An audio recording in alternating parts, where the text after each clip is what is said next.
Head lõõtspillimuusika sõbrad, tere tulemast Eesti Rahva Muuseumi, kuhu kunagi varem ei ole kokku tulnud nii palju Eesti lõõtspilli mängijaid. Oleme siin selleks, et maha pidada üks vägev kontsert legendaarse lõõtspillimängija Karl Kikase pronkskuju valmimise toetuseks. Mõnusat kaasalemast teile! Kunagi kuldne trio on laulnud, et kui laulis Maltis maitsis linnud jäävad vait, on ju?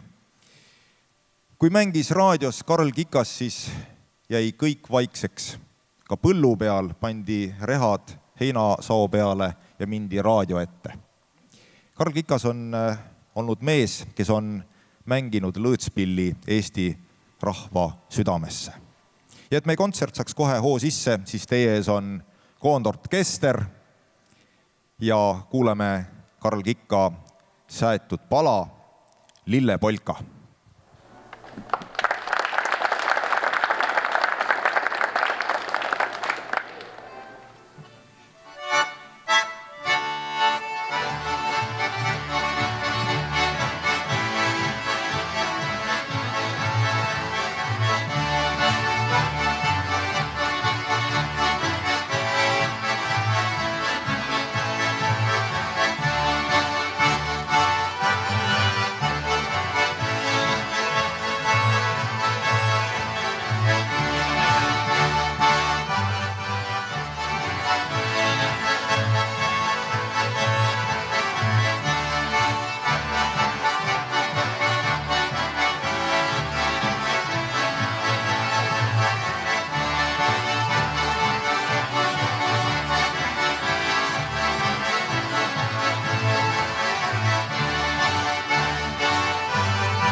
Austatud inimesed, kes te olete lõõtspilli armastajad, ma saan aru, ega te muidu poleks siia tulnud. Ja head pilli naised ja pillimehed, keda on kogunenud siia uskumatult palju üle Eesti.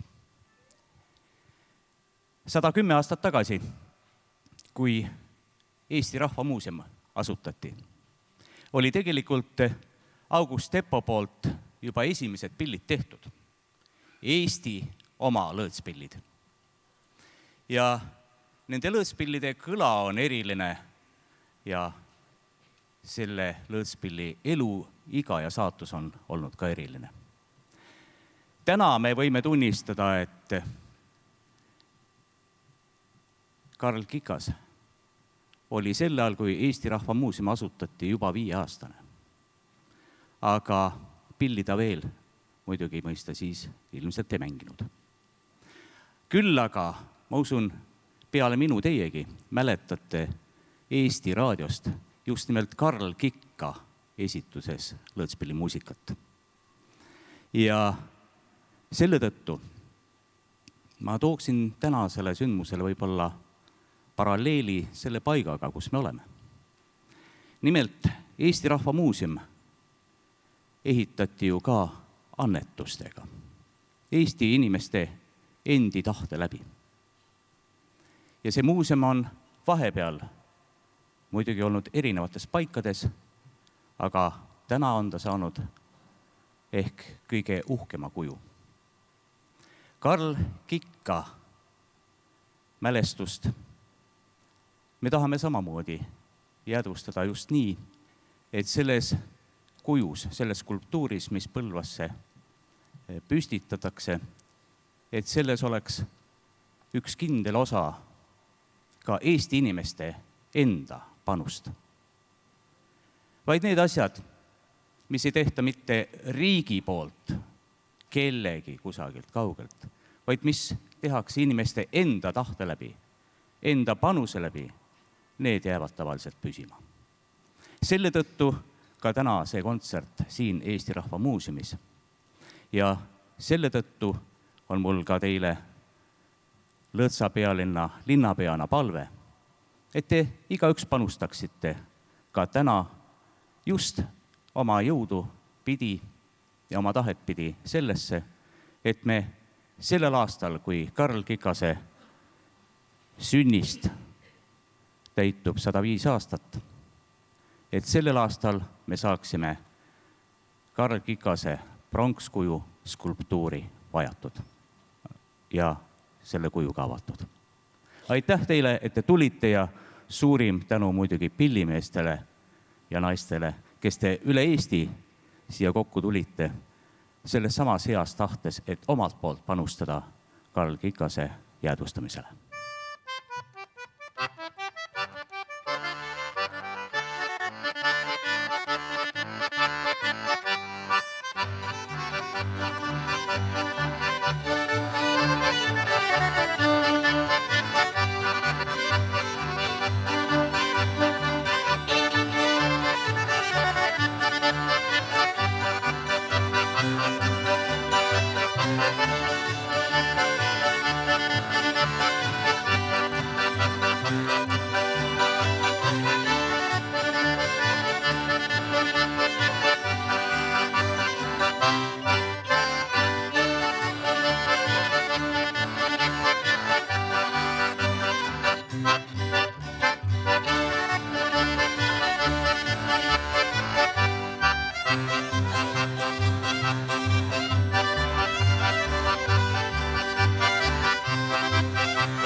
Aga nüüd ma annaksin hea meelega sõna üle maestro Heino Tartesele.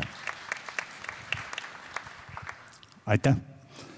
Minul on ka kõige suurem rõõm ikkagi nendest pillimestest, keda täna on nii üllatavalt palju. Ma ei uskunud, ega me mingit suurt reklaami kuskil ei teinud, aga näed, nad nagu kuskilt midagi kuulevad, nad kohe kohale tulevad. Ja teine rõõm on muidugi, et publikud on päris palju meil, peaaegu saal täis. Mis me veel võime tahta, et tähendab meie tegemisi, millega me tegeleme, rahvast huvitab. Mina olen üks nendest võib-olla täna, ma ei tea, on võib-olla keegi veel siin saalis olijatest, kes on ka isiklikult Karl Kikkaga kokku puutunud. Mina olen taga väga palju kokku puutunud et me olime Karlaga ühe vallamehed. Ta oli väga mõnus mees. Temaga sai õhtuti väga pikalt juttu aetud. Ja siis, kui ma läksin sinna, siis ta ütles, et ega ma mängida suurt ei saa, et mul on käed haiged ja aga siis ikkagi võtsime pillid välja ja siis natukene proovisime nagu näpusoendust ja siis läks ikkagi õhtu väga pikalt meil kuskil öösel juba 1-2 ja ma ütlesin Karlale, et kuule, et ma pean järgmine päev tööle minema. Tema oli metsamees, et temal oli vaba aeg, et mina pean tööle minema, et ma tahaks ära minna kodu. Aga Karla mugu tahtis mängida. Karla oli ka selline hea suhtleja ja mina ütleks veel Karla kohta nii palju, et Karla pillilugude kohta just, et Karla oskas need pillilood ikkagi lõõtspilli jaoks valida välja. Ta tegi iga pilliloo endale lõplikult selges. Ta tegi ikkagi, nagu korra oli raadiosaates oli, et Kikas ja Koovik vestlesid omavahel ja siis reporteri küsis, et kui ruttu siis lugu selgeks saab. Koovik kohe ruttu vastas, et 2 kuud. Karla ütles, et mis 2 kuud? 2 aastat. Siis saab täielikult lugu peaks selgeks saama. Ta nägi ühe loo õppimisega väga palju vaeva. Tema lugu pidi olema väga filigraanselt õpitud, mängitud, väga maitsekalt. Tema oskas pilli seest võtta selliseid akorde ja selliseid trillereid ja võtteid, mis lõõtspillile sobisid. Tänapäeval tehakse erinevaid võtteid, aga ma olen noorematele ütlenud alati, et kõik on lubatud muidugi, aga kuidas see sobib? Kui me ikkagi kartulisalatile või ütleme mingile piimasupile paneme eeringa sisse, kuidas ta siis ikkagi maitseb? Ei maitse vist hästi. Et Kikas oli selle koha pealt väga filigraanne ja ta nägi vaeva iga loo väljatöötamisega. Vabariigi pillimees ja lõõtsa kuningas Juhan Upin. Karl Kikka muusika on mulle alati olnud südamelähedane ja sellega on selline lahe asi, et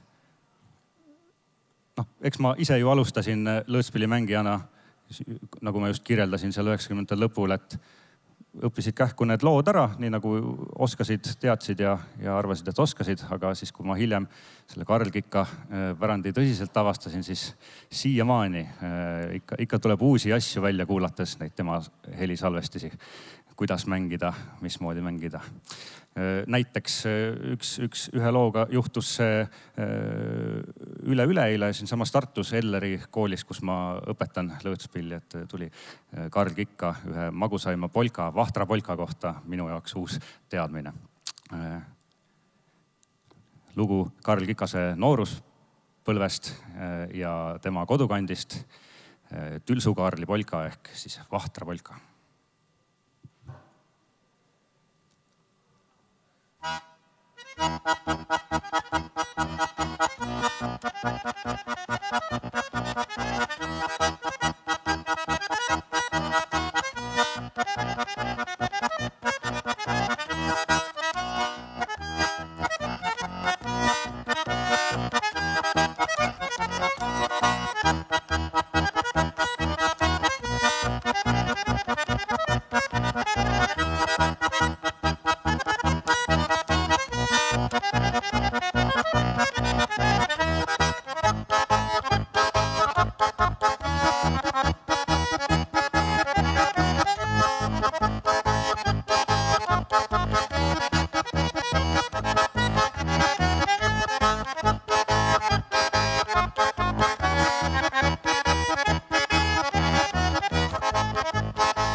Heino Tartes on kirjutanud raamatus Põlvamaa ja ka Võrumaa lõõtspillimängijad niimoodi.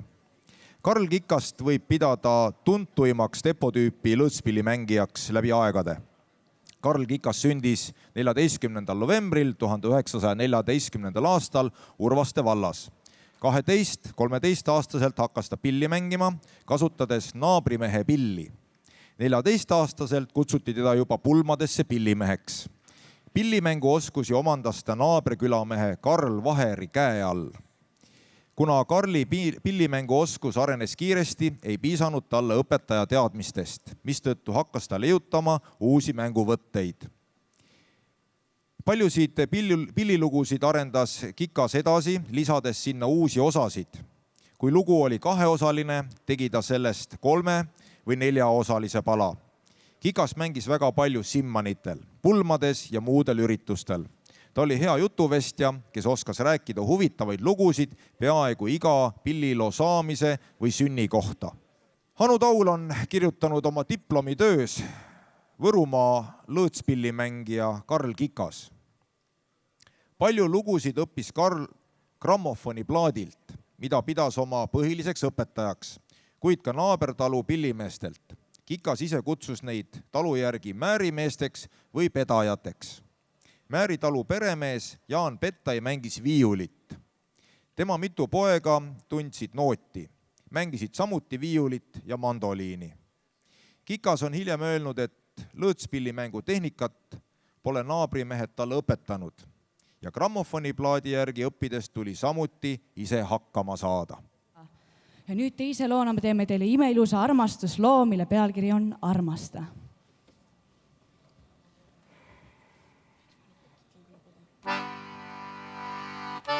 Mäletan, kui tookord kukkus käegu läbi õhtu kuldse meie õnneraam.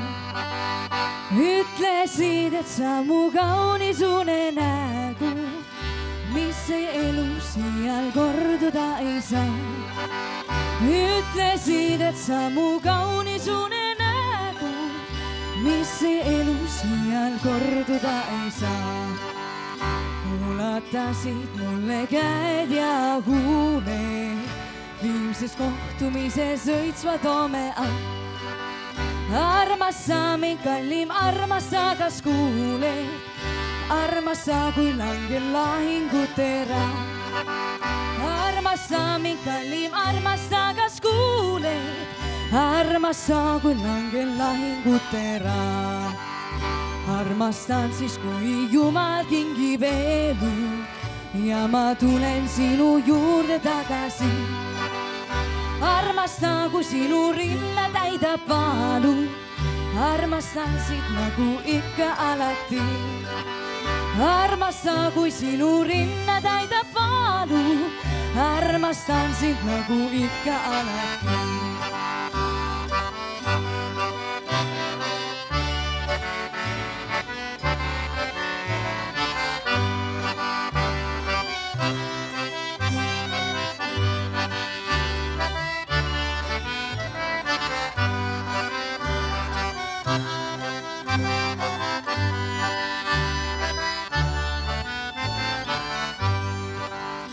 Mäletan, kui tookord kukkus kägu läbi õhtu kuldse meie õnneraad. Ütlesid, et sa mu kaunis unenägu, mis see elu siial korduda ei saa. Ütlesid, et sa mu kaunis unenägu, mis see elu siial korduda ei saa.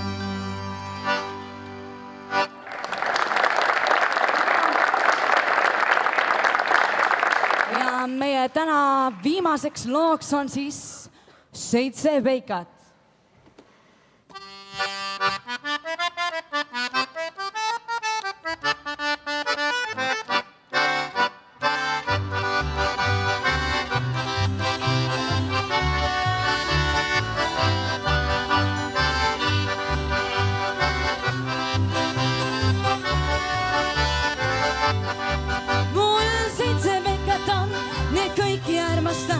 Ja iga päev mina külastan, ikka Elmar esmaspäev ja Teodor teisipäev, Kiril mul kolmapäev ja Neeme neljapäev, ikka reedel Ruudike ja laupäev Laurike ja pühapäeval Paks Benjaminike, ikka reedel Ruudike ja laupäev Laurike ja pühapäeval Paks Benjaminike. Kui ükskord surema mind võtvad leinata, mu haual käivad nad ja lilli panevad, no ikka Elmar esmaspäev ja Teodor teisipäev, Kiril mul kolmapäev ja Neeme neljapäev, ikka reedel Ruudike ja laupäev Laurike ja pühapäeval Paks Benjaminike, ikka reedel Ruudike ja laupäev Laurike ja pühapäeval Paks Benjaminike.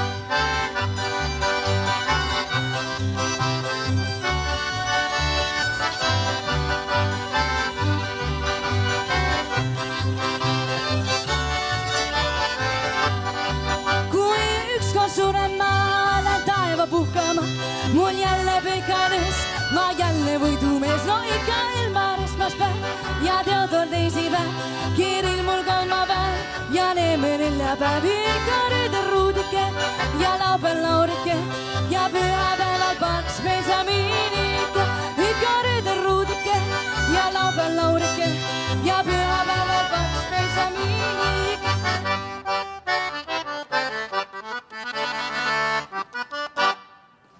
Aituma teie selle ansambel Folk Melody, suur aitäh teile! Tegelikult tulles nüüd selle eelneva kollektiivi juurde, siis Folk Melody, Heino ellu kutsutud grupp, kapell, ja Heino ütles tüdrukutele just need sõnad, et tüdrukud, tehke kapelli, sest et lõõtsavägilastele on ju vaja vastu hakata, on ju? Ja absoluutselt on see suurt aplausi väärt, sellepärast et tüdrukud on ennast lasknud tüürida ja ka läinud sellele rahvaliku muusika radadele ja kui noori peale ei tule, siis tegelikult ju see traditsioon ka edasi ei kesta. Aga hääd kontserdikülalised, teie ees on nüüd Pärnumaa Lõõtsahaigete Selts.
luulakad kiisavad ranna.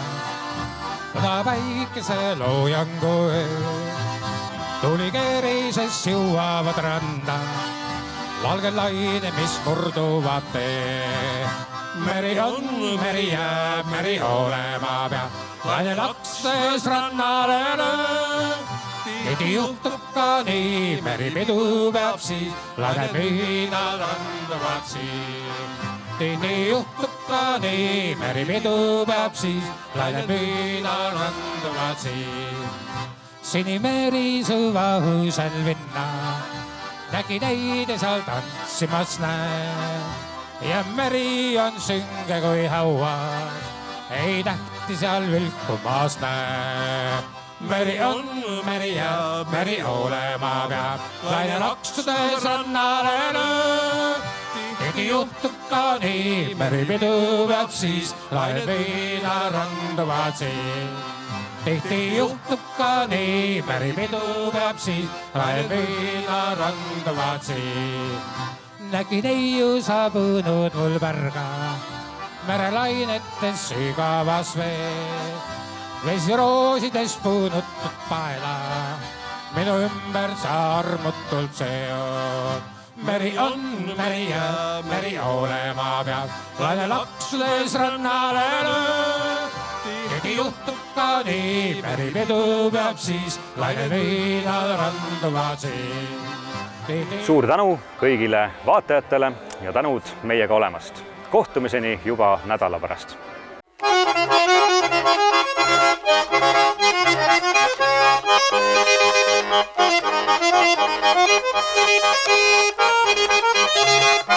Thank you.